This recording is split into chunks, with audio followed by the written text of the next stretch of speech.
नमस्कार। सिंधु घाटी सभ्यता। पिछले लेक्चर में हमने ये डिस्कस किया, एक बार फिर से इसी टॉपिक को आगे बढ़ाएंगे चैनल हिस्ट्री बाय राकेश बावा में। ये चैनल उन सभी विद्यार्थियों के लिए है, उन सभी के लिए है जिन्हें इतिहास विषय से लगाव है। प्रतियोगी परीक्षा देने वालों के लिए तो ये बहुत लाभप्रद सिद्ध हो सकता है। ग्रेजुएशन का सिलेबस डिटेल में इस चैनल में मैं कवर करने की कोशिश करता हूँ, लेकिन इतिहास से संबंधित विभिन्न विषयों की जानकारी अगर लेनी है तो भी इस चैनल में जो टॉपिक्स कवर किए जा रहे हैं वो आपको पसंद आएंगे, मैं ये उम्मीद करता हूँ। आरंभ किया था एक बार फिर से हमने एक अंतराल के बाद इस चैनल का पहला वीडियो जो अपलोड किया मैंने सिंधु घाटी सभ्यता से। सिंधु घाटी सभ्यता को एक लेक्चर में, एक वीडियो में समेटना बहुत मुश्किल बात है। तो उसी कड़ी को आगे जारी रखते हुए, निरंतरता बनाए रखते हुए आज फिर से हम बात करेंगे सिंधु घाटी सभ्यता की विशेषताओं की। टाउन प्लानिंग का जिक्र हमने किया था, उसे थोड़ा सा आगे बढ़ाएंगे।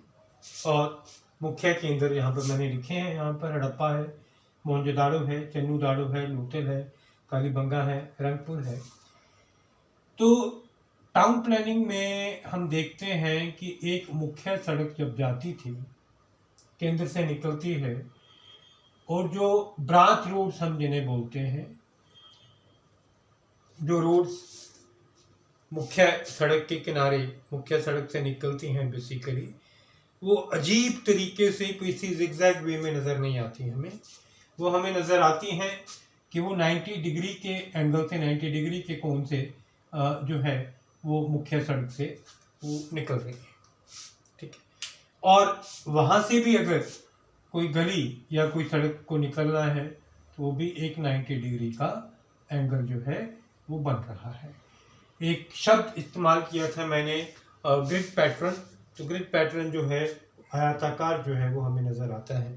जो अवशेष मिले हैं, जब हम उनकी पिक्चर्स देखते हैं या इतिहासकारों ने उसे अंडरस्टैंड किया, स्टडी किया, तो ये पाया कि ये पैटर्न जो है ये नज़र आता है हमें मुख्य सड़क और अन्य सड़कों पर लेकर।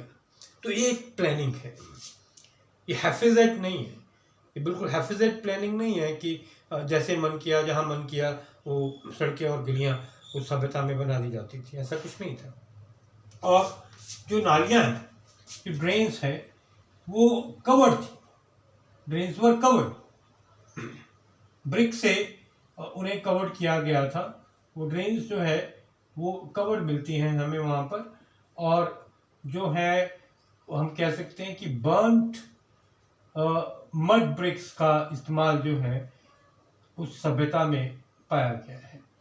बर्न्ट मड ब्रिक्स, जो मिट्टी से बनी हुई ईंटें हैं, जो बर्न्ट हैं, ठीक है, पक्की, उसको बना दिया गया, पक्का कर दिया गया, उसका इस्तेमाल जो है, उसका प्रयोग जो है वो सिंधु घाटी सभ्यता में हुआ है। वो नालियों को ढका भी जाता था बेसिकली। और जब हम मकानों की बनतर की बात करते हैं, बिल्डिंग्स की बात करते हैं, हाउसेस की बात करते हैं अक्सर, तो हमें ये मिलता है वहाँ पर कि वो एक मंजिल के भी हैं, 1 स्टोरी भी हैं, वो 2 मंजिल के मकान भी हमें प्राप्त हो रहे हैं, और सिंधु घाटी की सभ्यता में जो भवन है वो हमें कहीं ना कहीं 3 मंजिल के भी प्राप्त हो रहे हैं। अगर हम उनका पैटर्न देखते हैं तो भवनों का पैटर्न जो है, जो इन हाउसेस का, इन बिल्डिंग्स का पैटर्न हमें नज़र आता है, वो ये नज़र आता है कि वो 1 मंजिल के भी हैं, वो 2 मंजिल के भी हैं, वो 3 मंजिल के भी हैं। तो एक चीज़ जो हम इससे निकाल सकते हैं, एक तथ्य हमारे सामने पेश किया गया, हमारे सामने एक तथ्य पड़ा है, तो क्या ऐतिहासिक जानकारी हम इससे निकाल सकते हैं कि अर्थव्यवस्था या आर्थिक व्यवस्था सिंधु घाटी सभ्यता की कुछ इस प्रकार से मिलती है कि वहाँ पर बहुत खुशहाल लोग भी हैं, आर्थिक तौर पर समृद्ध लोग हैं, और एक मिडिल क्लास जो मॉडर्न इंडिया में एक मध्य वर्ग या मिडिल क्लास जो है बहुत प्रोमिनेंट है। तो मिडिल क्लास की प्रोमिनेंस जो है वो हमें सिंधु घाटी सभ्यता में भी नज़र आ जाती है। सिंधु घाटी सभ्यता में भी नज़र आ रही है कि जो 2 मंजिला मकान जो है वो हमें मिलते हैं, और 1 मंजिल मकान भी मिलते हैं जो आम वर्ग हम जिसे कह सकते हैं कि वो भवन में बनाए जाते थे। और इनका मेन गेट जो है वो पीछे की तरफ होता था, बैक साइड में। मान लीजिए कि अगर यहाँ पर कोई आपको एक बिल्डिंग बनी नज़र आती है तो ये इस रोड पे आपका गेट नहीं मिलेगा। यहाँ पर बैक साइड में जो है एक ब्रांच स्ट्रीट में उसका मेन गेट जो है वो मिलता है। इसे भी एक वैज्ञानिक पद्धति माना जाता है कि आपकी एंट्री जो है वो पीछे से आपके भवन में हो रही है। ये भी मुख्य केंद्रों में देखा गया। मुख्य केंद्रों में सभी भवनों में अक्सर ये चीज़ जो है वो देखी गई है। द यूज ऑफ बाथरूम,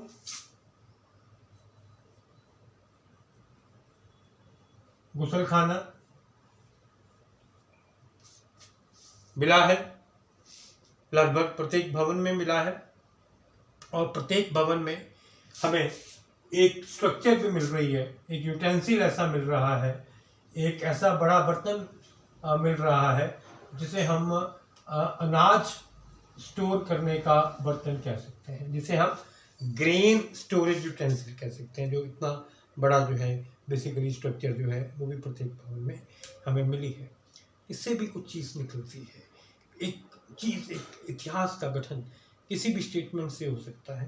तो इससे भी हम ये चीज़ निकल के सामने आती है कि वहाँ पर जो अनाज है वो इतना पर्याप्त हो जाता था कि उन्हें घर में भी स्टोर करके रखा जाता था, उसे वो घर में स्टोर करके रख सकते थे। तो इस प्रकार से ये चीज़ जो है वो हमें नज़र आ रही है। यहाँ पर एक जनरल प्लानिंग की है कि जनरल ये चीज़ें जो है वो घरों में प्राप्त हो रही हैं हमें, या जनरल टाउन किस प्रकार से बने होते थे वहाँ पर। हाँ, और स्पेसिफिकली अगर हम बात करते हैं, हम केंद्रों की, तो हड़प्पा का नाम सबसे पहले आता है, मोहनजोदाड़ो का नाम सबसे पहले आता है। तो हड़प्पा में ग्रीनरीज मिली हैं, हड़प्पा में बहुत सारे ऐसे स्ट्रक्चर्स मिले हैं हमें, ऐसे छोटे भवन मिले हैं जिन्हें गोदाम कह सकते हैं, जिन्हें गोदाम कहा गया है, और हम इन्हें ग्रीनरीज भी बोलते हैं।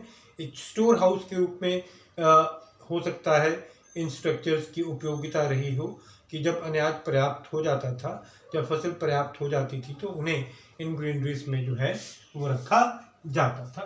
बैरिक्स लाइक स्ट्रक्चर्स जो है हम कह सकते हैं, जैसे मिलिट्री बैरिक्स होती हैं, उस प्रकार का कुछ पैटर्न जो है, उस प्रकार की जो स्ट्रक्चर है वो हड़प्पा में मिलती है। Harappa is in Punjab province, जो कि अब पंजाब पाकिस्तान में है। पाकिस्तान का जो पंजाब प्रोविंस है, और रावी के किनारे, रावी नदी के किनारे जो है वो हड़प्पा शहर जो है वो विकसित हुआ था। कोई छोटा केंद्र नहीं था ये, पर सबसे बड़ा केंद्र भी ये नहीं था। सबसे बड़ा केंद्र मोहनजोदाड़ो को माना जाता था। ये सबसे हम कह सकते हैं कि लार्जेस्ट सेंटर, जब तक हमें रखिया गढ़ी की डिस्कवरी नहीं हुई,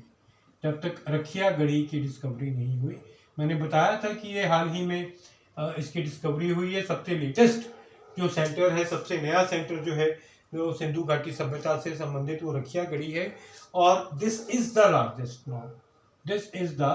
लार्जेस्ट सेंटर नाउ। लेकिन उससे पहले मोहनजोदाड़ो जो था वो ही सबसे बड़ा केंद्र माना जाता था। माउंड ऑफ डेड,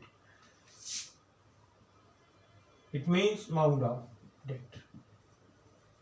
और मोहनजोदाड़ो में जो मैं बात कर रहा था, पिछले लेक्चर में बात की है कि सिटाडेल और लोअर टाउन ये साफ नजर आ रहे हैं। मोहनजोदाड़ो में जो है वो सिटाडेल और लोअर टाउन जो है वो साफ नजर हमें आ रहे हैं। वहां पर हर एक केंद्र में, हर एक मुख्य केंद्र में आते हैं, पर यहाँ पे बिल्कुल क्लियर है, प्रिसाइज है यहाँ पर।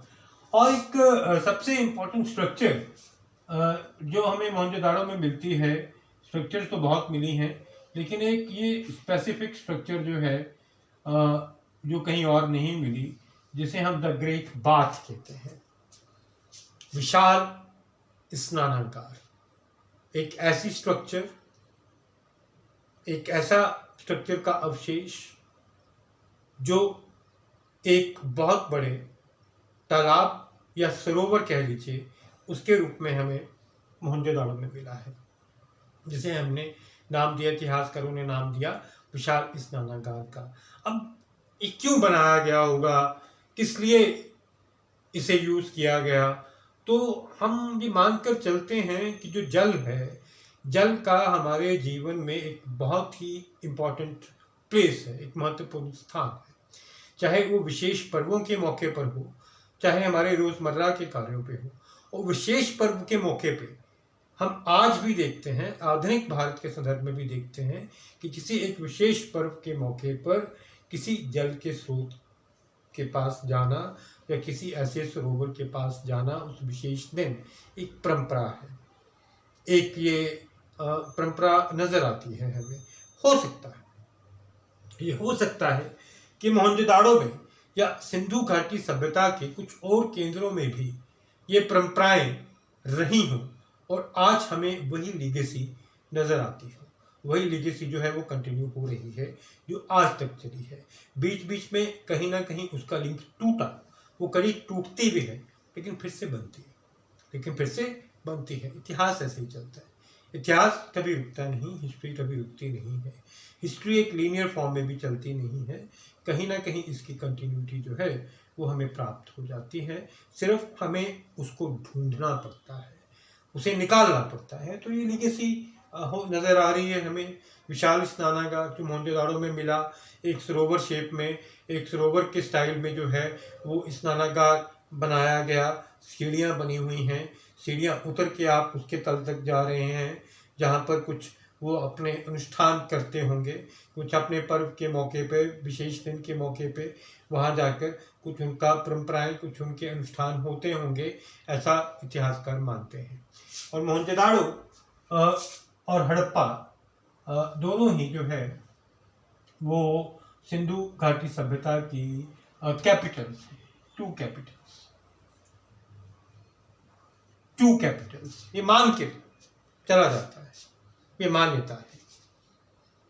किसी एक राजधानी को चिन्हित नहीं किया इतिहासकारों ने, ये मानकर चले हैं कि सिंधु घाटी सभ्यता में दो राजधानियां थी, दो कैपिटल्स हैं, एक हड़प्पा है, एक मोहनजोदाड़ो है। अक्सर टू कैपिटल्स का कंसेप्ट जो है वो नहीं होता है, लेकिन फिर से मॉडर्न इंडिया की एग्जांपल देखें तो जो आंध्रा स्टेट है वहाँ पर भी 3 कैपिटल्स का कंसेप्ट जो है वो हमें नज़र आ रहा है कि एडमिनिस्ट्रेटिव कैपिटल अलग बना दीजिए, कल्चरल कैपिटल अलग से बनाई गई, और इकोनॉमिक जो कैपिटल है वो अलग से बनाई गई। तो इस प्रकार से हड़प्पा और मोहनजोदाड़ो का स्थान जो है सिंधु घाटी सभ्यता में वो भी कुछ इसी प्रकार का रहा होगा। और ज्योग्राफिकली क्योंकि एरिया बहुत ज़्यादा है, भौगोलिक तौर पर इसका एरिया बहुत ज़्यादा है, तो ये भी एक कारण हो सकता है कि कुछ एरिया को जो है हड़प्पा कैटर करता होगा और क्षेत्र के कुछ हिस्सों को मोहनजोदाड़ो जो है वो कैटर करता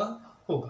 तो ग्रेट बाथ के अलावा मोहनजोदाड़ो में और बिल्डिंग्स भी मिल रही हैं, ग्रीनरीज भी हैं, और इसके अलावा भवन जो हैं वो भी मिले हैं, छोटे कारखाने, छोटी दुकानें, उसके अवशेष, या ऐसा लगता है कि ये दुकानें और कारखाने रहे होंगे, इतिहासकार कहते, वो भी प्राप्त होते हैं। लोथल एक कोस्टल एरिया, एक बंदरगाह गुजरात में प्राप्त हुआ है। एक तटीय क्षेत्र में सिंधु घाटी सभ्यता के अवशेष मिले, वो लोथल है। एस.आर. राव ने इसे डिस्कवर